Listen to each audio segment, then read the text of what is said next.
Nabi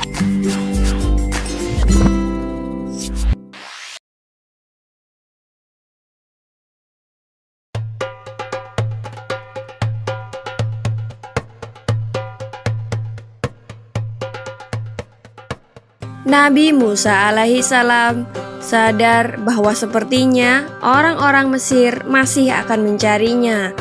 Maka ia menempuh perjalanan tidak seperti biasanya. Nabi Musa menempuh jalan memutar menuju Mesir. Istrinya pun turut menemani perjalanannya. Pada suatu malam, Nabi Musa dan istrinya tersesat. Ia tak tahu arah mana yang harus ditempuh untuk meneruskan perjalanan ke Mesir. Pada saat itulah ia melihat api yang terang benderang di atas sebuah bukit.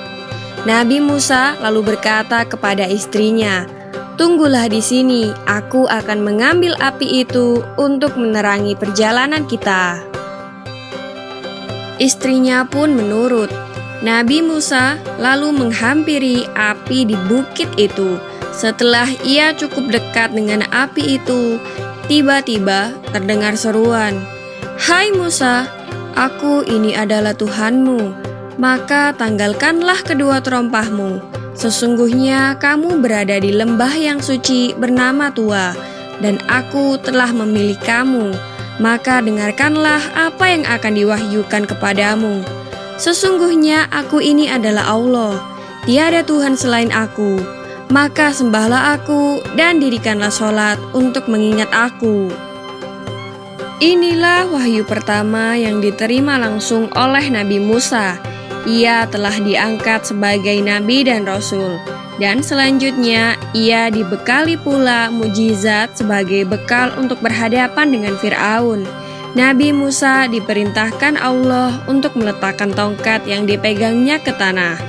Tongkat pemberian dari mertuanya itu mendadak berubah menjadi seekor ular yang besar. Nabi Musa sangat ketakutan dan berlari menjauh. Allah Subhanahu wa Ta'ala pun berfirman, "Janganlah takut, peganglah ular itu. Aku akan mengembalikannya seperti keadaannya semula." Maka ketika ular itu ditangkap Nabi Musa, mendadak berubahlah menjadi tongkat seperti semula. Allah Subhanahu wa Ta'ala kemudian memerintahkan Musa berangkat ke Mesir untuk berdakwah kepada Fir'aun. Musa merasa takut karena dulu ia pernah membunuh orang Mesir, tapi Allah menjanjikan perlindungan untuknya. Maka hati Nabi Musa kembali tentram. Ia juga meminta saudaranya, yaitu Harun, agar dipertemukan dengannya untuk bersama-sama menghadap Fir'aun. Sebab Harun lebih fasih berbicara dan berdebat. Permintaan Nabi Musa dikabulkan. Harun yang masih berada di Mesir digerakkan hatinya sehingga berjalan menemui Nabi Musa. Mereka kemudian bersama-sama menghadap Fir'aun. Bertemu dengan seorang raja yang mengaku dirinya sebagai Tuhan bukanlah hal yang mudah. Mereka harus melalui liku-liku penjagaan yang sangat rumit dan juga ketat. Namun akhirnya mereka dapat bertemu juga dengan Fir'aun.